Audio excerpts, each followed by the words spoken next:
श्री दुर्गा सप्तशती दशमोध्याय। शुंभवध। मैं मस्तक पर अर्धचंद्र धारण करने वाली शिव शक्ति स्वरूपा भगवती कामेश्वरी का हृदय में चिंतन करता हूँ। वे तपाए हुए स्वर्ण के समान सुंदर हैं। सूर्य, चंद्रमा और अग्नि ये तीन उनके नेत्र हैं और वे अपने मनोहर हाथों में धनुष, बाण, अंकुश, पाश और शूल धारण किए हुए हैं। ऋषि कहते हैं, राजन, अपने प्राणों के समान प्यारे भाई निशुंभ को मारा गया देख सारी सेना संहार होता जान शुंभ ने कुपित होकर कहा, दुष्ट दुर्गे, तू बल के अभिमान में आकर झूठ मूठ का घमंड न दिखा। तू बड़ी मानिनी बनी हुई है, किंतु दूसरी स्त्रियों के बल का सहारा लेकर लड़ती है। देवी बोली, अरे दुष्ट, मैं अकेली ही हूँ। इस संसार में मेरे सिवा दूसरे कौन हैं? देख, ये मेरी ही विभूतियाँ हैं, अतः मुझ में ही प्रवेश कर रही हैं। तदनंतर ब्रह्मांडी आदि समस्त देवियाँ अंबिका देवी के शरीर में लीन हो गई। उस समय केवल अंबिका देवी ही रह गई। वो बोली, मैं अपने ऐश्वर्य शक्ति से अनेक रूपों में यहाँ उपस्थित हुई थी। उन सब रूपों को मैंने अपने अंदर समेट लिया। अब अकेली ही युद्ध में खड़ी हूँ, तुम भी स्थिर हो जाओ।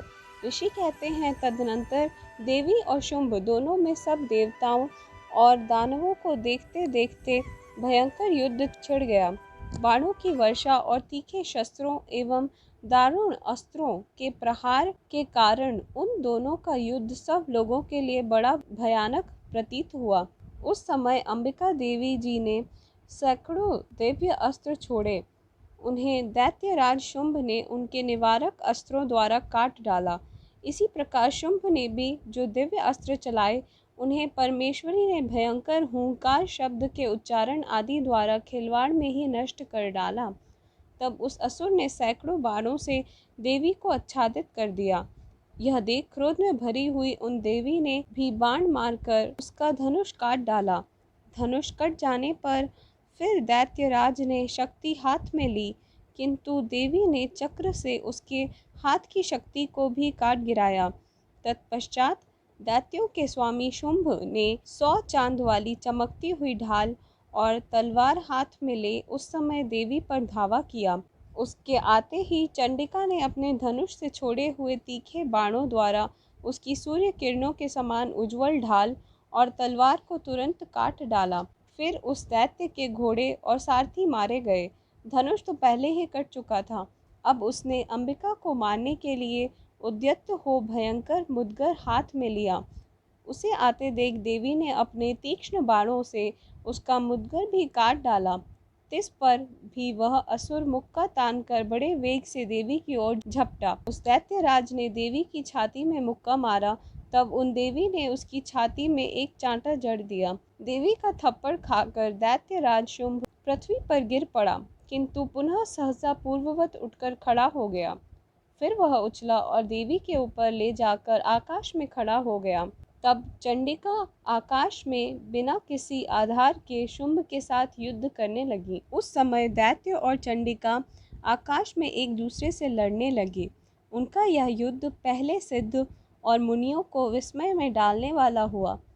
फिर अंबिका ने शुंभ के साथ बहुत देर तक युद्ध करने के पश्चात उसे उठाकर घुमाया और पृथ्वी पर पटक दिया। पटके जाने पर पृथ्वी पर आने के बाद वह दुष्टात्मा दैत्य पुनः चंडिका का वध करने के लिए उनकी ओर बड़े वेग से दौड़ा। तब समस्त दैत्यों के राजा शुंभ को अपनी ओर आता देख देवी ने त्रिशूल से उसकी छाती भेद कर उसे पृथ्वी पर गिरा दिया और देवी के शूल की धार से घायल होने पर उसके प्राण पखेरु हो उड़े। वह समुद्रों, द्वीपों और पर्वतों सहित समूची पृथ्वी को कांपता हुआ भूमि पर गिर पड़ा।